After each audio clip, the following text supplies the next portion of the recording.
에코프로가 코스피 이전할 수 있는데 안 하는 거죠. 근데 회사 입장에서는 에코프로를 지금 공격적으로 코스피 이전하는 것보다는 현재 급한 건 에코프로 머티리얼즈가 코스닥에 상장 이슈가 있기 때문에 아마 순차적으로 좀 이루어지지 않을까. 2차전지 제외한 코스닥 업종들도 평균 대비 약 31% 정도 빠졌으니까 2차전지 업종이 20-30% 더 빠진 건 아니고요. 다른 업종 대비 한 10% 정도 더 빠졌다고 보시면 돼요. 당연히 단기간에 많이 올랐으니까 빠진 건 당연한 거고. 그럼 2차전지의 주가는 빠졌는데 2차전지 업종들의 펀더멘털에 어떤 문제가 있냐? 저는 문제는 없어요. 물량으로 가격을 지금 벌크업을 하고 있다. 그래서 4분기부터는 좀 회복이 되고 있지 않을까. 2차전지를 대체할 만한 엄청 매력적인 산업이 나와서 숫자가 더 잘 찍히거나 성장성이 더 높거나 그런 거를 만족하는 산업이 나오면 정리를 해야죠. 그래서 이 4가지 원칙이 저는 제일 중요하다고 보고 있습니다.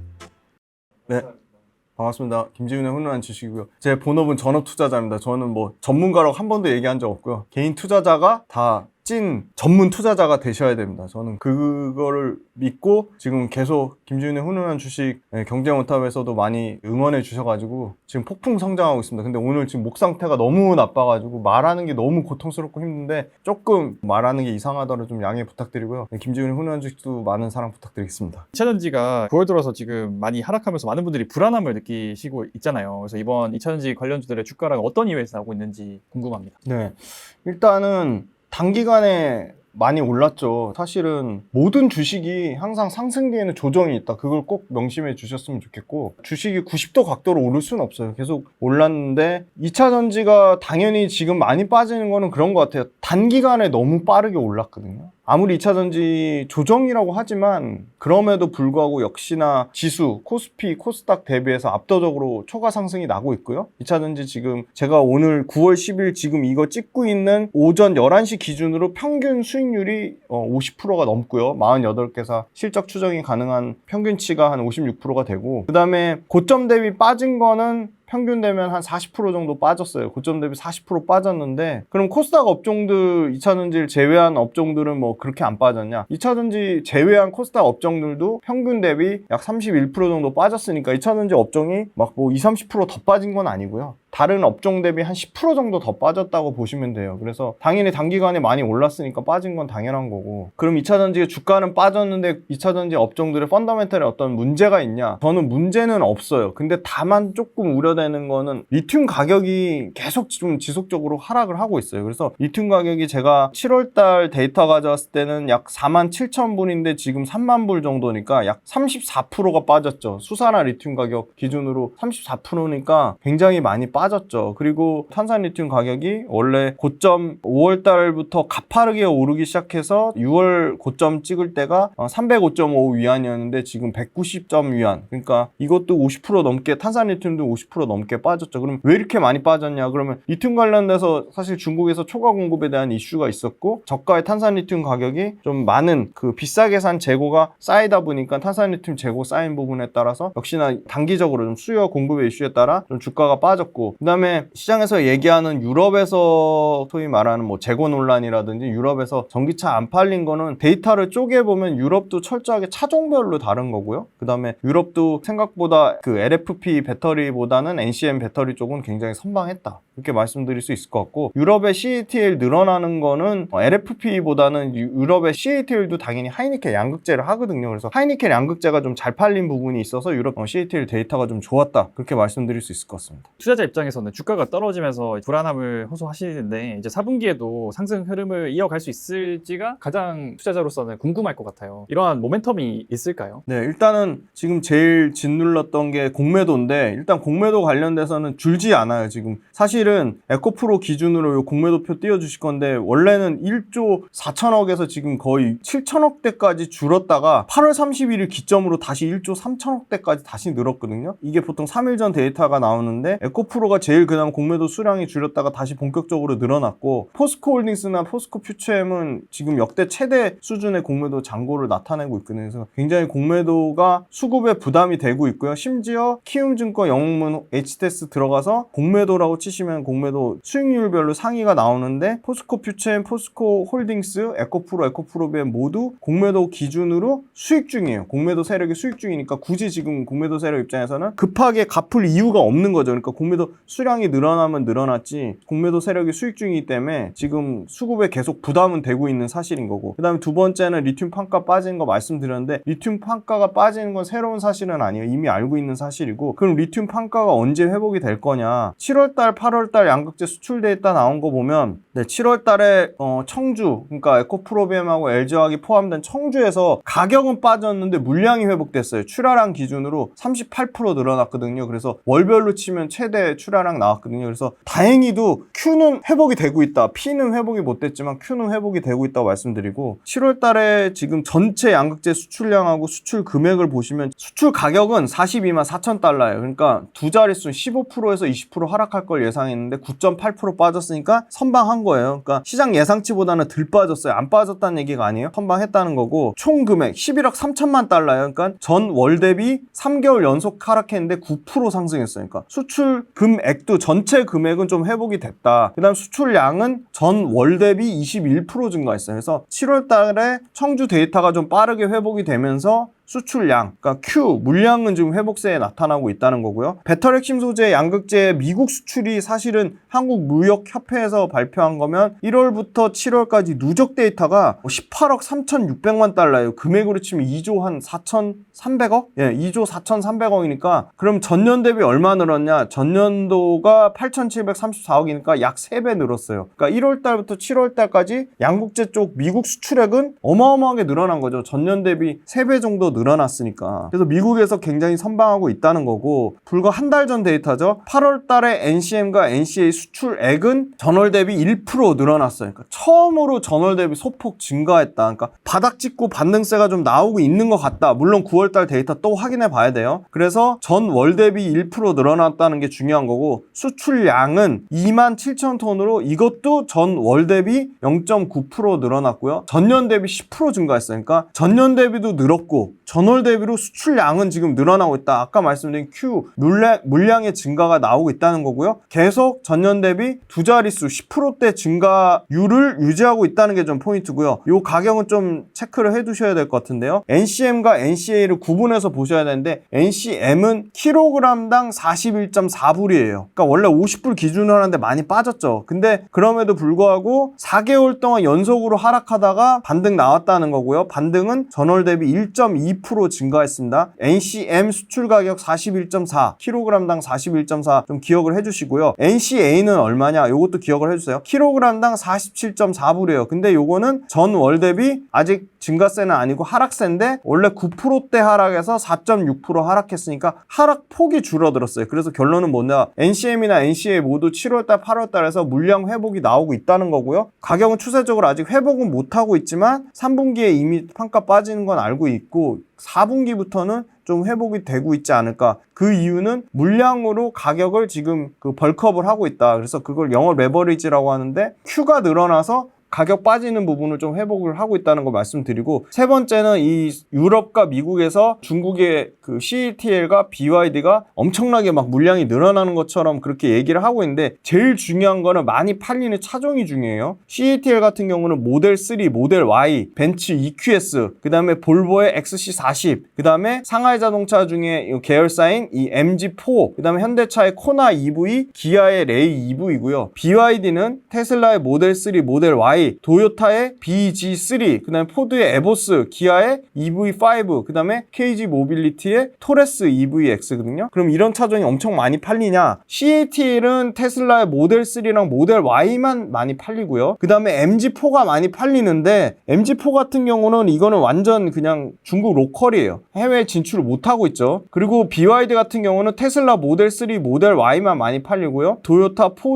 포드의 에보스 이것도 글로벌로 판매량이 거의 거의 없는 차고요. 기아 EV5는 이거 많이 팔리는 차종인데 BYD가 기아 EV5가 독점은 아니고 이것도 쪼개지는 거고요. 그래서 CATL하고 BYD가 지금 유럽이나 북미에서 많이 팔리고 있다는 차종 자체가 사실은 크게 특히나 BYD는 좀 의미 없는 거라고 볼 수 있고 CATL 같은 경우는 LFP라기보다는 하이니켈 양극재가 많이 팔리는데 그 중에 일부 모델 3랑 모델 Y에 집중돼 있다. LG 엔솔 많이 팔리는 차종 보면 엄청나게 다양화돼 있어요. LG 엔솔 같은 경우는 당연히 모델 3, 모델 Y가 있고요. 폭스바겐 ID3, ID4가 있고요. 포드의 머스탱 마하 2가 있고요. 그 다음에 현대 아이오닉 6가 있고 코나가 있어요. 근데 LG 엔솔 같은 경우는 지금 포드 여기 지금 포함 안 된 게 GM이 포함이 있고요. GM. 그 다음에 혼다, 도요타 요렇게가 있어요. 그리고 SK온 같은 경우는 아이오닉 5랑 픽업 트럭 있죠. F150 라이트닝 그게 있고 메르세데스 벤츠 EQA랑 EQB가 있어요. 그 다음에 SK온도 기아 EV6가 있습니다. 그 다음에 삼성 SDI는 픽업 트럭 리비안 그 다음에 BMW 고가 차종이죠. i4, i7, X 모델 있고 아우디 이트론이 있어요. 파나소닉 같은 경우는 테슬라의 북미 시장에서 모델 Y랑 모델 S만 있어요. 그래서 결론은 뭐다? 완성 차종이 훨씬 더 다변화되어 있고 다각화되어 있는 LG 엔솔이 북미하고 유럽에서 계속 시장 점유율 1등을 차지하는 거고 파나소닉은 모델 Y랑 모델 S가 잘 팔려서 수혜를 받고 있는데 CATL 같은 경우는 모델 Y랑 모델 3가 잘 팔려서 수혜를 받고 있는데 CATL이 더 유럽 시장에서 확대가 되려면 벤츠하고 볼보가 잘 팔려야 된다. 근데 지금 벤츠하고 볼보 자체는 그렇게 유럽 시장에서 점유율이 엄청나게 늘어나고 있지 않고 있다. 그렇게 말씀드리고 BYD는 유럽 시장에서 점유율 자체가 거의 1% 미만이기 때문에 좀 의미 없다고 보고 있고요. 그래서 지금 유럽과 미국에서 7월달 완성차 중에 뭐가 제일 많이 팔렸는지 그게 좀 중요할 것 같아서 아무래도 CATL 같은 경우는 역시나 모델 3, 모델 Y에 좀 수혜를 받았다. 좀 그렇게 말씀드릴 수 있을 것 같습니다. LNF는 오늘 반대로 반등을 했더라고요. 네네네.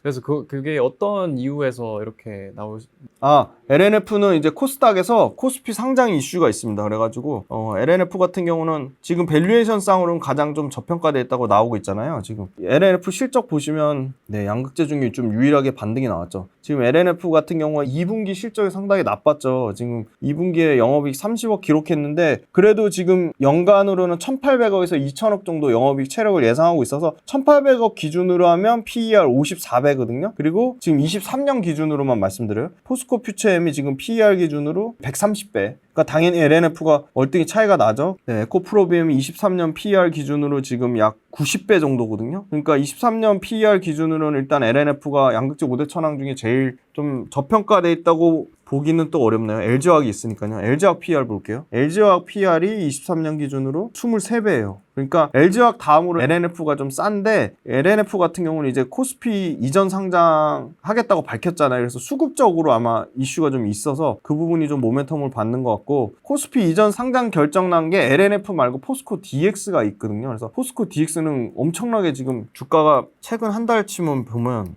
8월 2일 기준으로 33,000원대에서 지금 6만원대까지 올라와서 지금 빠졌으니까 2배 올랐잖아요. 근데 같은 코스피 상장 이슈인데 지금 포스코 DX는 한 달 동안 2배 올랐는데 8월 2일 기준으로 LNF는 24만원대에서 19만원대니까 오히려 빠졌거든요. 그러니까 과도하게 빠졌다고 보는 게 있고 그리고 두 번째는 이제 LNF 관련돼서 LNF도 2026년까지 우리도 그 양극재 캐파 40만 톤 하겠다고 밝힌 부분 좀 늦었지만 LNF도 전구체 LS랑 합작해가지고 전구체 관련돼서 내재화하겠다. 그리고 심지어 LNF도 실리콘 음극재 개발하겠다고 밝힌 부분 그 다음에 LNF도 IR 관련돼서 좀 더 적극적으로 하겠다. IR 관련된 임원도 이제 뽑아서 IR 활동 에코프로비엠이나 포스코 퓨처엠이나 그렇게 적극적으로 하겠다고 밝혔고 심지어 LNF가 우리 테슬라 지금 단일 고객사에 대한 리스크를 극복하기 위해서 테슬라 외에 또 다른 완성차 업종이랑 신규 수주에 대한 그 모멘텀이 있을 수 있다. 그리고 테슬라 발도 사실은 테슬라가 최근은 아니지만 올해 LNF랑 3조 넘는 계약 맺은 게 있는데 추가적으로 장기 공급 계약에 대한 기대감이 충분히 있다. 그런 여러 가지 복합적인 이슈가 있어서 단기적으로 너무 또 과도하게 주가 많이 빠진 부분도 있고 이전 상장하면 공매도를 처분을 해야 되는 그런 규정도 있는 건가요?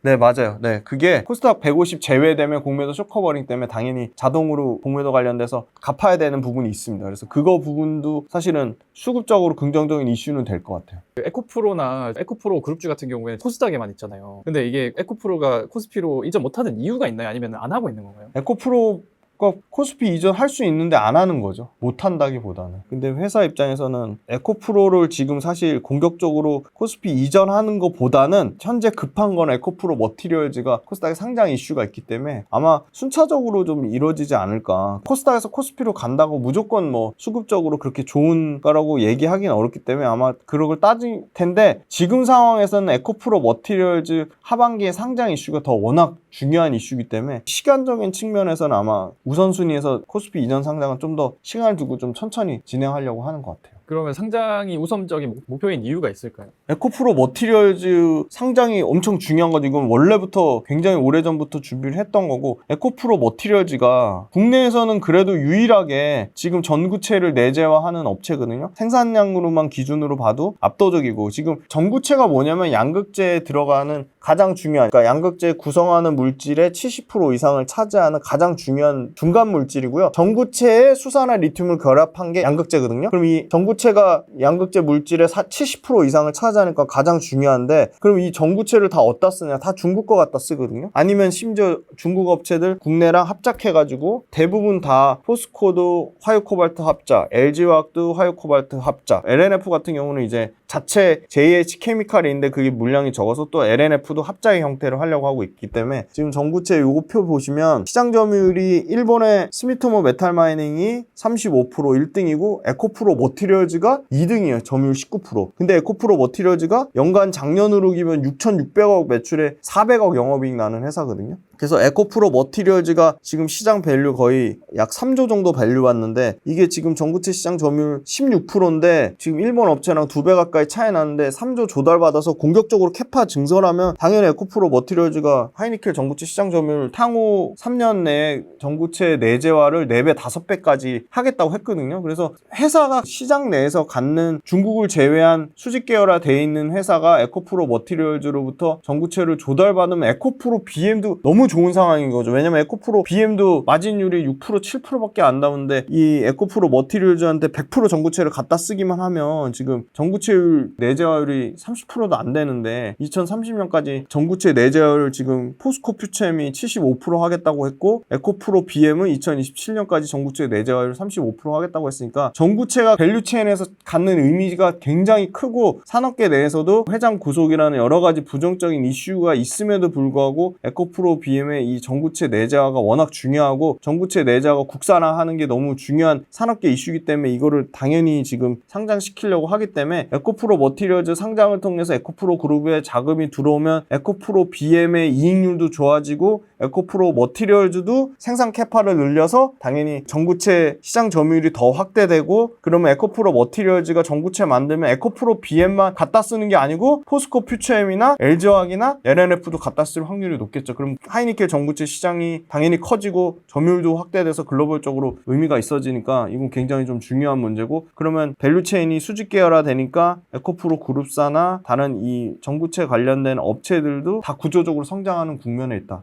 그렇게 보고 있습니다. 그러면 2차전지 장비주들에 대해서는 어떻게 보고 계시나요? 그러니까 장비주가 상반기에 수주가 많이 나올 줄 알았는데 수주가 취소된 건 절대 아니고 하반기로 지연됐고, 왜냐면 장비주 수주가 최소 18개월에서 최대 30개월까지 미리 선발주가 들어가야 되기 때문에, 지금 24, 25, 26년 북미에서 지금 엄청 캐파를 많이 늘리는데 그거 들어갈 지금 물량이 지금 장비가 먼저 세팅이 돼 있어야 되는데 세팅이 안 된 게 많거든요. 그래서 그게 지금 하반기에 대거 지금 발주가 좀 나올 가능성이 매우 높고, 수주 잔고로 치면 P&T가 이미 지금 1조 8천억 수주를 받아놨고, 하나기술이 2분기 기준으로 3,300억인데 최근까지 하면은 뭐 5천억대 이상 수주 잔고가 나와 있고, DE&T가 2,400억, CIS도 뭐 하반기에 2천억 정도 수주가 나와 있고, 그래서 하반기에 지금 수주 쌓아놓은 게 실적에 차곡차곡 반영이 돼야 되고, 장비주 같은 경우도 지금 사실은 밸류에이션이 최근에 주가가 빠지면서 P&T 같은 경우가 지금 올해 기준 PER 20배가 안 돼요. 19배고 내년에 13배까지 떨어지거든요. 근데 마진은 17% 가까이 나오고 굉장히 좋은 밸류에이션 위치에 위치에 왔고, 코인테크 같은 회사도 자동화 설비하는 회사인데 지금 PER이 14배에 내년 기준으로 10배까지 떨어지고 마진율로 치면 12%인데 굉장히 자동화 설비 쪽에서 굉장히 저평가되어 있다고 보고 있고, 제가 뭐 좋아하는 이 레이저 노칭 장비인 D&T도 올해 기준으로는 80배가 넘는데 내년 기준으로 하면 50배 밑으로 떨어지는 거거든요. 그러면 주가 늘어나는 것보다 이익이 늘어나는 속도가 워낙 가파르기 때문에 PER이 급격하게 떨어지는 거고, 윤성 FNC도 사실 실적 추정하는 데가 한 군데밖에 없긴 한데 윤성 FNC도 올해보다는 내년에 이제 매출과 이익이 50% 넘게 늘어나서 PER이 40배 미만으로 떨어지기 때문에 윤성 FNC, P&T, 코인테크, 그 다음에 D&T, 하나기술까지 다 이런 회사들이 PER이 올라가는 폭보다 이익이 올라가는 폭이 더 가팔라서 지금 다 밸류에이션 상으로 매력이 있는데, 당장 올해 실적이 하반기부터 급격하게 좀 좋아지기 때문에 장비주가 어떻게 보면 지금 단기적으로는 아까 말씀드린 양극재나 여타 소재 업체들보다는 좀 실적 모멘텀을 좀 강하게 받고 있어서 기대감을 좀 갖고 있다. 그리고 최근에 주가도 빠지는 거 보면은 장비주가 훨씬 덜 빠져요. 전체적으로 덜 빠지고 반등 나올 때도 더 세게 나오는 거, D&T 같은 회사들 세게 반등 나오는 거, 윤성 FNC 마찬가지고 반등 나오는 거 봤을 때 장비주도 포트폴리오 분산 차원에서는 저는 지금 딱 현재 시점에서 2차전지 그 양극재 빠지는 거 언제까지 빠질지 모르겠고 불안하면 장비주로 좀 포트폴리오 분산은 저는 굉장히 좋은 전략이라고 보고 있습니다. 2차전지가 좋다고 해서 늦게 투자하신 분들이 더욱 주가 하락에 더 불안해하실 것 같아요. 왜 이런 분들이 꼭 알아야 할 2차전지 투자 원칙은 무엇이 될까요? 네, 여러 번 말씀드리는데 일단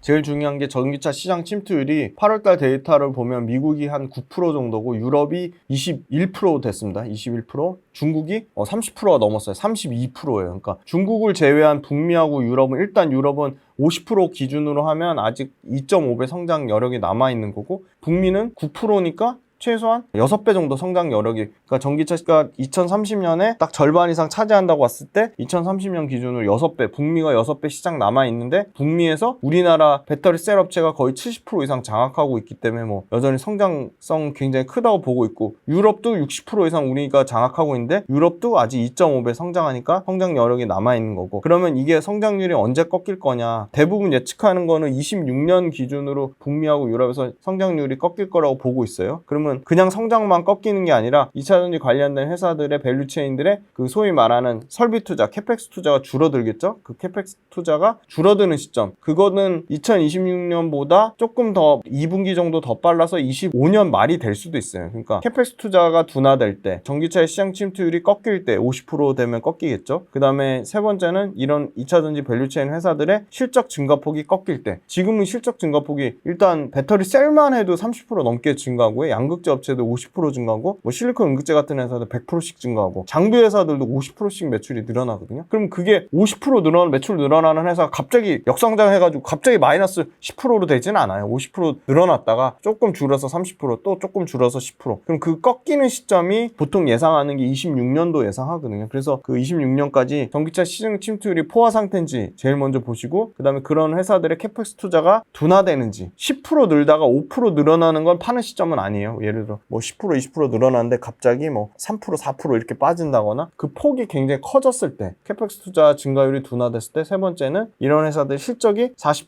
50% 성장하는데 성장률이 갑자기 뭐 10% 20% 줄어든다, 성장률이 급격히 둔화됐을 때. 그리고 네 번째는 사실 2차전지를 대체할 만한 엄청 매력적인 산업이 나와서 2차전지보다 숫자가 더 잘 찍히거나 2차전지보다 성장성이 더 높거나 그런 거를 만족하는 산업이 나오면 정리를 해야죠. 그래서 이 네 가지 원칙이 저는 제일 중요하다고 보고 있습니다.